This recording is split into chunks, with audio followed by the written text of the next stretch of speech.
бүгін мен сіздермен бірге Жанартаудың атқылауын жасап көрсеткім келіп отыр. Ең алдымен маған айтыңдаршы, Жанартаудың атқылауы неден пайда болады? Кім біледі? Мен. Айта қойып, Рислам. Жанартауды қатты оятып жібергеннен ол қатты атқылай бастайды. Дұрыс айтасыздар. Ал сол Жанартаудың оянуына не себеп болады екен, Асия, айта қойшы? Жер асты тақталарынан пайда болады. Дұрыс айтасың. Бізде жер асты тақталары деген бар, Сол жер асты тақталарының қозғалуынан, өзгеруінің себебінен Жанартаудың атқылауы пайда болады екен. Ал бізде көбінесе Жанартаудың атқылауы қай жерде кездеседі екен? Кәні, кім айтады? Бағым айта қойшы, кәні? Жер орта, теңізде, және де Атлант мұхитының аймағында көптеп кездеседі екен. Ал бүгін біз сол Жанартауды өз қолымызбен жасап, іс тәжірибе жүргізетін боламыз. Жарайды ма? Ең алдымен бізге Жанартаудың атқылауын жасау үшін жылы су керек. Және де балалар не? Ыдыс, шу құралы. Дұрыс айтасыңдар. Ыдыс, шу құралы, Лимон құралы. Және де бояу.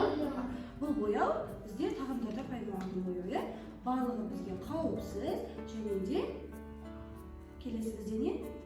Ас содасы, Бұны да біз тағамды қажеттіліктерде пайдаланамыз.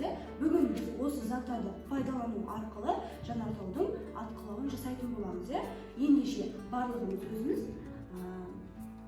маскамызды киеміз.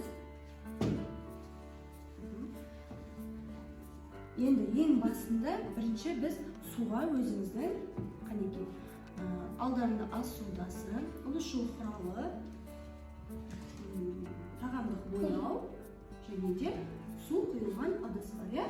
Осы су құйылған ыдысқа ең бірінші біз 2 қасық ас содасын саламыз. Қанеке бір қолымызбен су құйылған ыдысымызды ұстаймыз. Қанеке мен көмегімді берейін.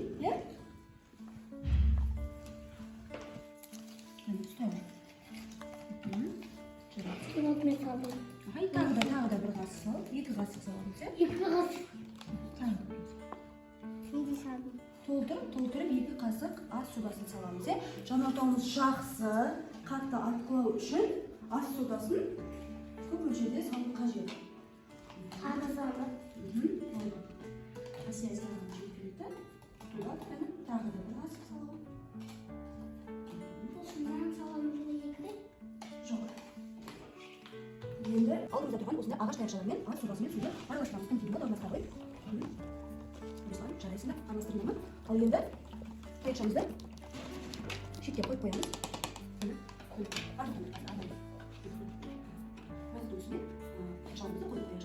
Келесі бізде не балдар? Ыдыс, шу құралы. Бұны да 2 қасық саламыз. Бұны 2 қасық салып қойып, ішіне нормально саламыз. 2 қасық. Бұл 2 қасық саламыз. Өзіне ыңғайлап, жақындатып қойып жасап.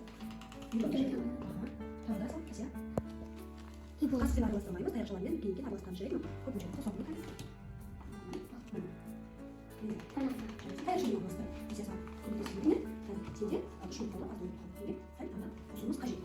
Руслан, қанеке, саған ыдыс шу құралы. Жанартауымыздың атқылауы және де осы ыдыс шу құрамымызға да байланысты.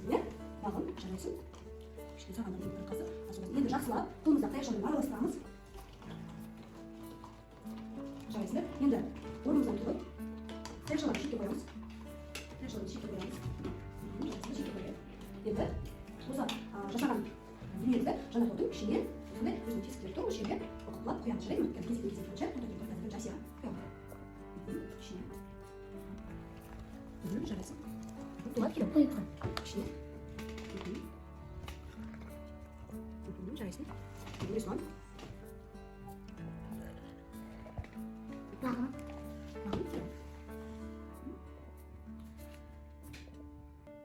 Жарайсың. Ал енді жаңа бізде көрсетілгендей алдарында қайша жерлерде осындай ас қоятын бояулар. Түсі қандай екен? Қызыл түс жарайсың. Өйткені не үшін? Жанартаудың түсі атқылау үшін қызыл болу екен. Және қайшыны кесеміз және де өздерінің қалаулары бойынша жанартаудың ішіне салатын боламыз. Міне. Қалай беріп. Қалай беріп.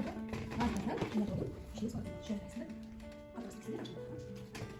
Ішіне ашып. Сендер ашып өткен. Болды. Қаншалықты көп салсақ жанартаудың түсі соншалықты қанық болады екен. Ал енді ең соңғысы жанартауды сақтау үшін не қажет бізге? Лимон қышқылы, иә. Оны да мен арнайы сумен араластырып сендерге дайындап қойдым. Қазір кезек берген кезде лимон қышқылын құятын боламыз, жарай ма? Суға қоямыз ба? Жанартаудың ішіне салып, бірінші бізде Асия бастасын. Жанартаудың ішіне бірінші араластырып көмектесейін, құя ғой. Қолын көтер. Қандай керемет, иә? Иә. Жанартаудың ахуалы. Келесі бағым. Байықты алып жүрсем. Тез құйып, қолды тартып алып қояға, жанартаудың әдеп арқылы қоямыз. Жарайсыңдар. Керемет пе? Иә. Содан біз түнген болатын болса, онда келесі бізде пулат түзеп бермесіне керек болады. Саған да тәпшін арасында берейін. Жанартауымыз қаттырақ атқылау үшін құямыз қан. Қолды тез алып қалдырайық құйғаннан кейін. Қан? Ой, қандай керемет, иә? Келе қолына жарық төсеп қой. Жарайсың. Енді бізде Нұрисламның кезегі. Нұрислам, саған да арасында берейін, орнына қой. Жанартауға құйып, қолды тез алып сол кезде жанартауымыз жақсылап атқылайды. Қанекей? Ой, керемет қандай, иә?